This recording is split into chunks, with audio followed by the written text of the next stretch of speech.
கூப்பிடுகிற காக்கை குஞ்சுக்கும் அவர் தான் சாப்பாடு போடுறாரு. சமுத்திரத்தில் கிடக்கிற அவ்வளோ பெரிய திமிங்கலத்துக்கும் அவர் தான் சாப்பாடு போடுறாரு. அதுவும் திருப்தியா சாப்பாடு போடுறாரு.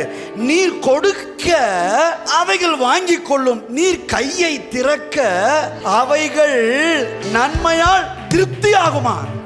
இன்னைக்கு செத்தா மண்ணோட மண்ணா மக்கி போகிற இந்த பிராணிகள் எல்லாவற்றிற்கும் அவர் திருப்தியா சாப்பாடு கொடுப்பார்னா, அவர் சாயலாக அவர் ரூபத்தின்படி உண்டாக்கப்பட்டு அவரோட என்றென்றைக்கும் வாழ்வதற்கான ரட்சிப்பை கொடுத்து அவருடைய பிள்ளைகள் ஆக்கப்பட்ட நமக்கு எத்தனை அதிகமாய் எவ்வளவு திருப்தியா கர்த்தர் நமக்கு செய்வார் என்றேன். ஹல்லேலூயா.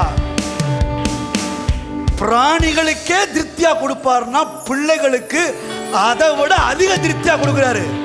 அதனாலதான் கர்த்தர் சொல்றாரு, என் ஜனங்கள் நான் அளிக்கும் நன்மையினால் திருப்தி ஆவார்கள். எத்தனை பேர் ஆமென் சொல்றீங்க? இதை யாருங்க சொல்றது?